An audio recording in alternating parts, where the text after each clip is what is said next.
Assalamualaikum warahmatullahi wabarakatuh. Hai teman-teman semuanya, kembali lagi bersama dengan gua di sini Adit Harian. Kita akan sharing inspiring bersama dengan rekan gua pastinya. Saat ini gua sudah bersama dengan rekan gua, namanya Dimas. Siapa Dimas? Kita akan coba kulik dia dan kita akan sharing bareng mengenai tentang IT. Untuk menghargai dan mengapresiasi konten video ini, jangan lupa untuk like and subscribe. Aku hitung sampai 3 ya. 1, 2, 3. Oke? Sudah? Tonton sampai selesai ya. Lanjut. Karena dia ini tipikal orang yang suka dengan programming, suka dengan sesuatu yang bersifat IT. Dan juga kita akan tanya, dia ini tipikal orang yang seperti apa nanti dalam membuat sebuah program. Itulah program yang pasti tentang IT. Oke. Siap ya Dimas? Siap. Jangan tegang, santai Siap. aja. Di awalnya tadi agak tegang nih, soalnya kata speechless. Kok dadakan banget ya? Karena kalau yang dadakan itu biasanya jadi, ya nggak sih? Betul, kayak tahu. Kalau kayak tahu bulat gitu ya. Kalau direncanain dari jauh-jauh hari, nanti mager atau nanti ada agenda dan lain sebagainya, pasti wacana doang. Ya nggak sih? Iya. Ya kan? Nah, kali ini kita akan coba ngobrol sama Dimas. Nah, sebelum kita bincang lebih dalam, kita pengen tahu dulu dong, Dimas ini sebenarnya ikut kursus atau justru kuliah bisa menekuni dalam bidang IT? Waktu pertama lulus dari SMA itu Emang dari basic di SMA ya? enggak, SMA itu jurusan ilmu pengetahuan sosial. Ilmu pengetahuan sosial Iya, IPS. Oh, IPS. anak IPS ya? Kalau udah menjerumus ke dunia IT itu masuk ke ilmu pengetahuan alam, sains dan sejenisnya lah. Jadi murtad ini ya, prodi gitu ya? Iya. Mencoba sesuatu yang baru. Jadi Seperti itu. memulainya dari SMA, tapi nggak terlalu dalam. Nggak terlalu dalam. Apa yang pelajaran waktu SMA? Waktu SMA itu cuman akuntansi doang, hitung-hitung. Nggak, maksudnya motivasi. Oh, motivasi. Ketika ada di SMA, bisa minat dengan IT, itu kenapa gitu? Oh, itu saya sering membaca buku seperti Eyang Habibie. Wih, Nah, inspiring-nya berarti yang Habibie ya? Iya. Dari situ beliau itu sangat luar biasa menciptakan sebuah teknologi atau sebuah produk, yaitu pesawat terbang. Masya Allah, luar biasa ya. Almarhum itu sangat inspiring banget, banyak banget ide dan juga karya-karya beliau ya dalam bidang IT. Betul. Dan dari sana banyak juga orang-orang yang terinspirasi, salah satunya lu ya. Iya. Gitu. Terus selain dalam baca buku, apakah ada hal lain yang ngebuat lu tuh terinspirasi untuk bisa menjadi seorang IT programmer? Untuk motivasi pertama yang selain dari itu ya, itu ngelihat teman saya, melihat dia seperti kayak membuat program, tapi itu bahasanya bahasa aneh tanpa. Bahasa aneh gimana? Nah, bahasa anehnya ya apa ya? Bahasa selain bahasa manusia. Selain bahasa manusia, apakah bahasa yang kayak halo Google gitu? Bukan, beda. Itu seperti bahasa yang dari pelajaran matematika. Iya benar. Betul. Salah satu yang gue tahu juga ya, programming ini lebih banyak apa rumus-rumusnya ya, rumus-rumusnya. Nah, itu iya. juga dipelajari dari situ juga. Iya, betul.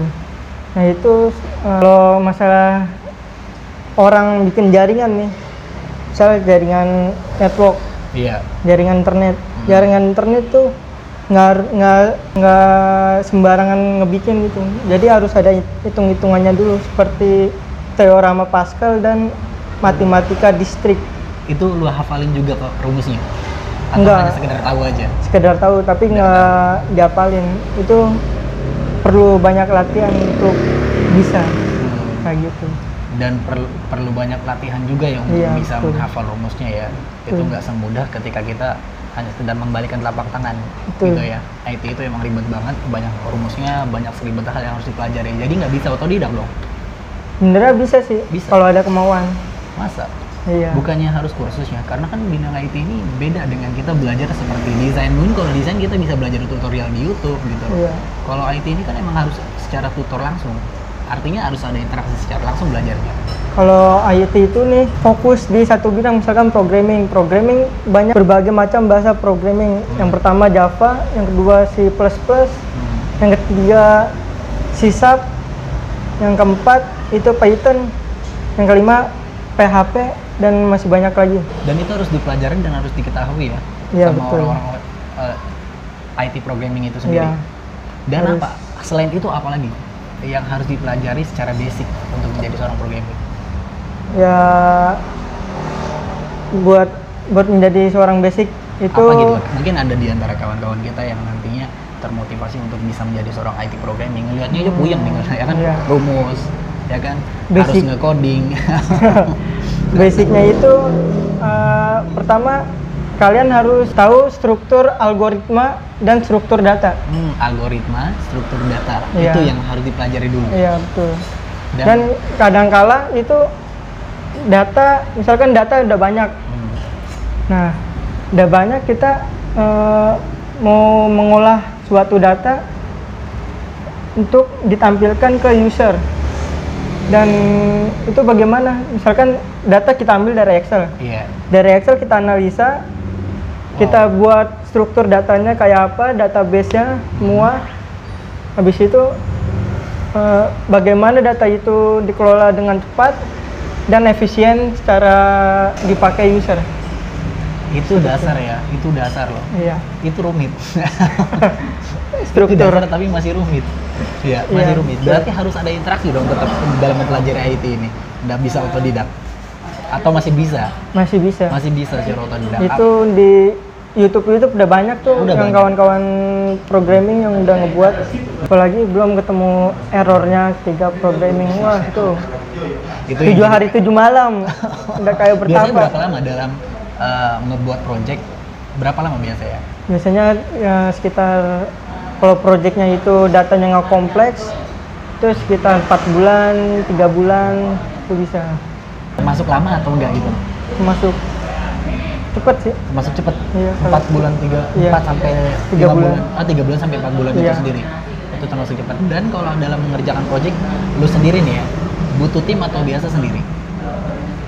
Kalau project tergantung projectnya. Oh ya, tergantung project tentunya ya. Iya. Kalau misalnya projectnya itu mungkin masih bisa dikondisikan sendiri, Iya, bisa kerja sendiri. bisa kerja. Tapi kalau misalkan banyak, apa sih biasanya project seperti apa yang sendiri dan project apa aja yang biasanya butuh tim?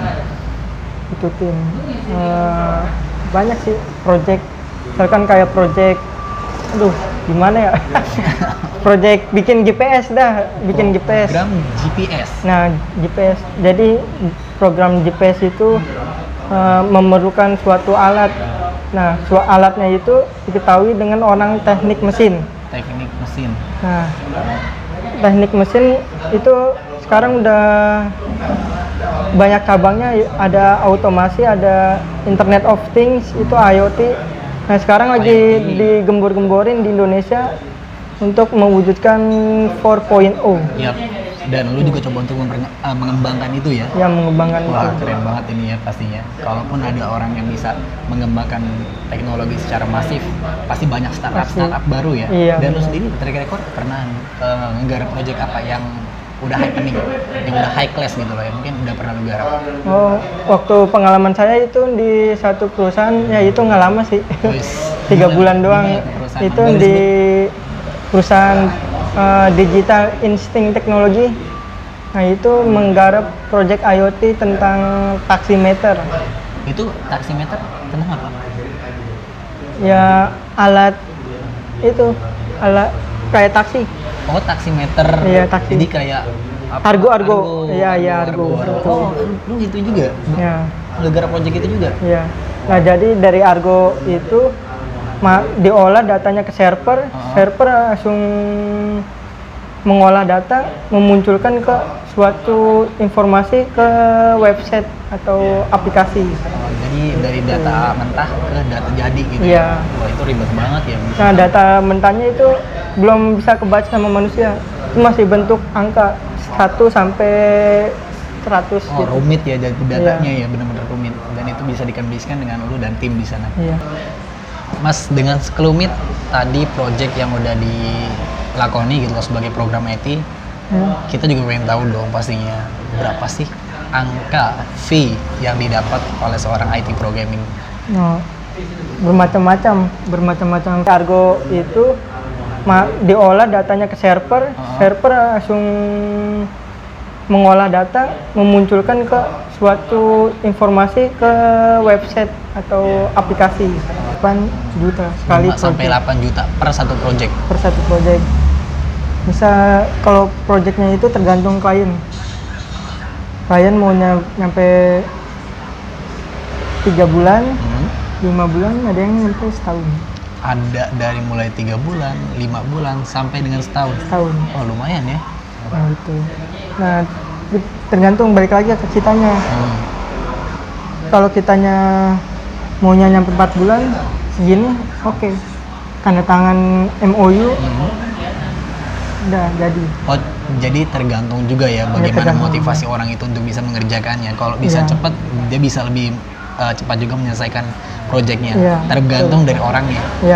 Tapi ada nggak sih dari kliennya itu sendiri, mereka menargetkan sampai dengan segini waktunya gitu, rentan waktunya itu sampai dengan 5 bulan atau 3 bulan aja, cuma targetnya nggak tercapai sampai dengan 5 bulan. Ada beberapa hal yang sulit untuk dikerjai sehingga lewat dari timeline yang udah dibuat sama kliennya itu sendiri. Ada masalah nggak kalau kayak gitu? Biasanya kalau klien minta target 3 bulan nih, kita harus mengeluarkan negosiasi seperti fee-nya ditambahin. Misalkan yang tadi satu project misalkan 5 juta, misalkan dia menawar untuk jangka waktu 3 bulan, pasti kita negosiasi dong. Ini kalau 3 bulan itu untuk kisaran angka 7, kalau nggak 6. Oh, lebih cepat gitu. Lagi, lebih besar lagi ya? Oh gitu toh. Jadi ini cukup menarik ya, apalagi program IT ini adalah dilakukannya oleh orang-orang yang suka rebahan nih. Suka di rumah aja ya. Dan di masa pandemi COVID ini mungkin ini adalah salah satu pendapatan yang cukup lumayan ya sebagai IT programming ya. Kalau untuk masalah ada problem di tengah-tengah project, nah itu kita bisa berkonsultasi dengan klien tersebut. Oh, bisa langsung sharing dengan orang ya? Bisa kliennya itu pertama di awal perjanjian nih, di perjanjian di atas kertas itu ada sumber-sumber datanya ini misalkan.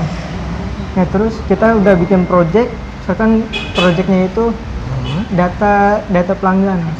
Nah data pelanggan itu, nah pas sekitar sebulan atau beberapa minggu klien minta revisi, itu udah nggak bisa. Oh, nggak bisa juga? Nah, soalnya udah selesai dari kontraknya itu sendiri, timeline-nya? Iya, soalnya udah ada kertas di atas putih. Ada hitam di atas putih ya, udah ada perjanjian yang secara resmi sehingga harus ditepati. Iya, betul. Oh, ada. Jadi kalau misalkan mereka ingin minta revisi, berarti otomatis ada tambahan cas lagi ya? Iya, wow. Cukup menariknya kesannya. Kadang kalau nggak ada perjanjian hitam di atas putih, kadang klien minta yang aneh-aneh. Misalkan klien mintanya data pelanggan, nah terus besoknya atau 2 hari 3 harinya itu beda lagi, minta data, bikinin data minuman. Oh, ditambahin lagi datanya.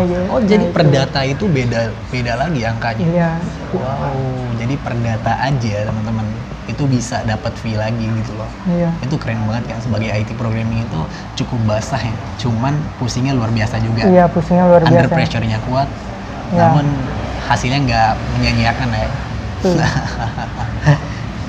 Mungkin teman-teman ada yang juga berminat untuk bisa menjadi menjadi IT programming, itu keren banget sih kalau misalkan bisa dikembangkan gitu loh. Dan kalaupun misalkan mau belajar secara langsung, teman-teman mau belajar dengan Dimas tentang IT programming, bisa banget ya, nanti bisa dihubungi Dimas di Instagramnya Mas. Nah, tampan. Asik. Aduh. Apa kok orangnya tampan? Kita lihat saja nanti di Instagramnya. Oke, thank you udah merhatiin kita, udah suka banget dengan konten kita. Semoga teman-teman bisa terinspirasi dengan konten kita. Insya Allah di kedepannya kita akan bisa berbincang lagi dengan Dimas mengenai program IT yang lainnya yang pasti lebih berbobot ya Mas ya. Siap Ya, insya Allah betul, Mas ya? siap. Siap insya Allah. Assalamualaikum warahmatullahi wabarakatuh.